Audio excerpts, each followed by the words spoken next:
First law of thermodynamics क्या होता है? फर्स्ट लॉ ऑफ थर्मोडायनेमिक्स होता है, सबसे पहले हम बात जो कर रहे थे इंटरनल एनर्जी पे, तो इंटरनल एनर्जी को यू से रिप्रेजेंट करते हैं। हीट जो किसी सिस्टम को दिया जाता है या सिस्टम या किसी सराउंडिंग से लिया जाता है, क्यू से होता है, और वर्क डन को डब्ल्यू से डिनोट करते हैं। तो ये जो फर्स्ट लॉ ऑफ थर्मोडायनेमिक्स है, यही 3 वेरिएबल्स पे डिपेंड करता है।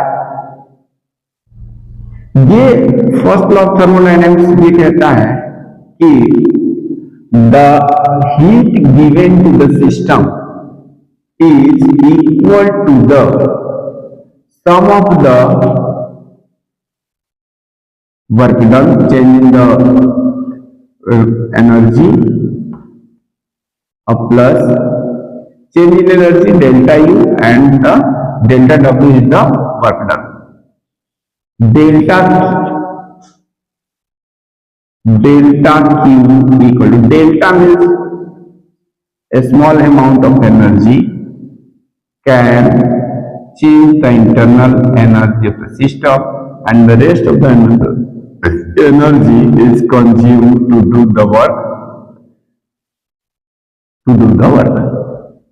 यानी किसी सिस्टम को दी गई एनर्जी, हीट एनर्जी, उस सिस्टम की इंटरनल एनर्जी को बढ़ाने में, और जो बची हुई एनर्जी होती है वो सिस्टम द्वारा वर्क डन में खर्च होती है।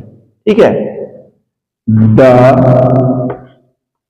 Heat given to the system, the heat given to the system is consumed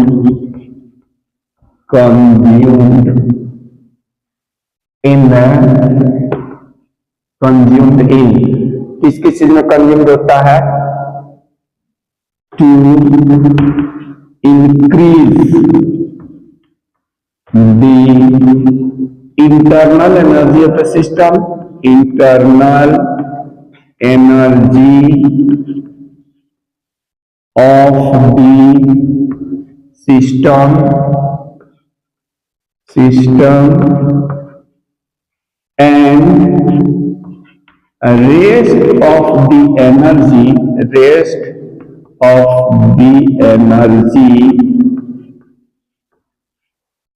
consumed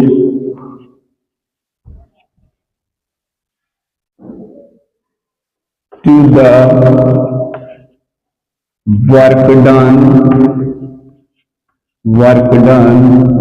by the system।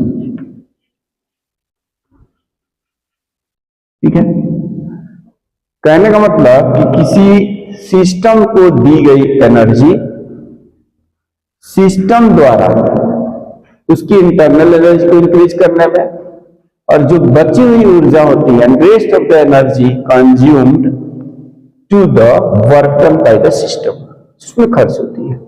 इसको हम लोग डेल्टा वर्ड उठा करके Q equal to change in internal energy plus delta W भी लिख सकते हैं।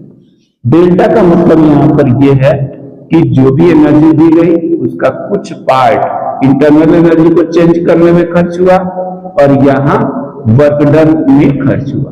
इसको फर्स्ट लॉ ऑफ थर्मोडायनेमिक्स कहते हैं। अब इसमें एक दो चीजें और भी आती है। क्या क्या आता है? कुछ वर्ड्स आते हैं थर्मोडायनेमिक्स में, जैसे आता है आइसोथर्मल वर्ड आता है,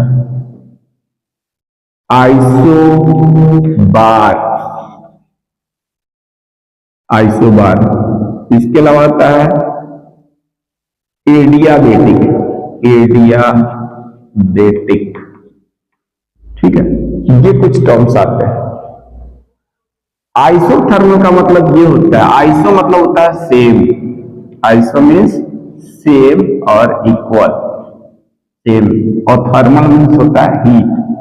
यानी ऐसा दो सिस्टम या कोई एक ही सिस्टम जिसमें क्या होता है, वो आउटर सराउंडिंग से न तो हीट को लेता है न देता है, तो वो हो जाएगा, यानी कि सिस्टम का टेम्परेचर बिल्कुल सेम रहता है, तो वो आइसोथर्मल कहलाएगा, यानी टेम्परेचर उसका कांस्टेंट रहेगा।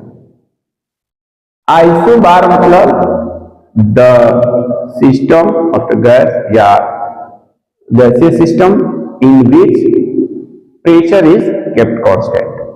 और एडियाबेटिक का मतलब होता है कि ऐसा सिस्टम जो ना तो बाहर से हीट को लेता है ना सिस्टम से बाहर हीट को देता है, उसको एडियाबेटिक प्रोसेस कहते हैं। जैसे हम लोग आजकल जाड़े में थर्मस यूज कर रहे हैं, तो उसमें का पानी या चाय जो भी रखते हैं तो वो गर्म का गर्म ही रहता है। तो वो क्यों रहता है? क्योंकि वो जो चाय है या गर्म पानी है वो सराउंडिंग्स को, यानी हमने कहा आसपास या सराउंडिंग्स, उसको ना तो हीट देता है ना सराउंडिंग से हीट को लेता है, ऑब्जर्व करता है। क्योंकि जाड़े के दिनों में क्या होता है, सराउंडिंग्स का टेम्परेचर लो होता है, जो गर्म पानी या गर्म चाय है उसका टेम्परेचर ज्यादा है। हमने बताया कि हीट हमेशा हाई टेम्परेचर से लो टेम्परेचर या hotter body to the colder body ही ट्रांसफर होता है। तो गर्म पानी है या गर्म चाय है तो ये हीट क्या होगा, अगर थर्मस नहीं रहता, यानी थर्मस के अंदर का जो उसका कंस्ट्रक्शन है, उसका कंपोजिशन है, जो बनावट वो इस तरह से है कि वो ना तो बाहर से हीट को ले सकता है ना अपने हीट को बाहर को दे सकता है, तो ऐसे प्रोसेस को एडियाबेटिक प्रोसेस कहते हैं। The system of the gaseous system in which neither the system takes the heat from the surroundings not give the heat to the surroundings is called adiabatic process। तो इसमें ना heat देगा ना लेगा, तो उस कंडीशन में इसमें टेम्परेचर सेम होता है।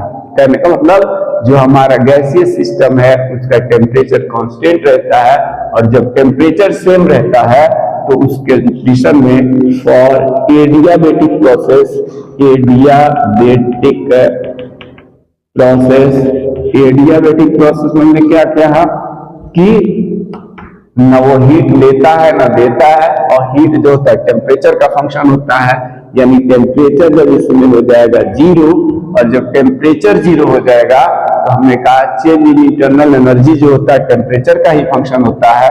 तो टेम्परेचर जब बदल ही नहीं रहा, चेंज नहीं हो रहा, तो यहाँ इंटरनल एनर्जी हमारा जीरो हो जाएगा, यानी डेल्टा यू जीरो हो जाएगा। तो एडियाबेटिक प्रोसेस के लिए मैं डायरेक्ट यहाँ पे लिख देता हूं कि डेल्टा यू जीरो होता है, change in internal energy zero. और जैसे ही यहाँ change in internal energy zero हो गया तो हमारा जो यहाँ फर्स्ट लॉ ऑफ थर्मोडायनेमिक्स है वो क्या आ जाएगा, Q equal to delta W, क्योंकि ये टर्म जीरो हो चुका है एडियाबेटिक प्रोसेस के लिए। इसको हम ऐसे भी कर सकते हैं, यानी किसी सिस्टम को दी गई जो ऊर्जा होती है, एनर्जी होती है या हीट होती है, वो टोटल का टोटल बर्तन में खर्च हो जाएगी। The heat given to the system for the adiabatic process is consumed to do the work done, not to increase the internal energy, because there is no change in the temperature in the adiabatic process, and therefore the heat given to the system is wholly consumed or entirely consumed to do the work done. Okay, thank you.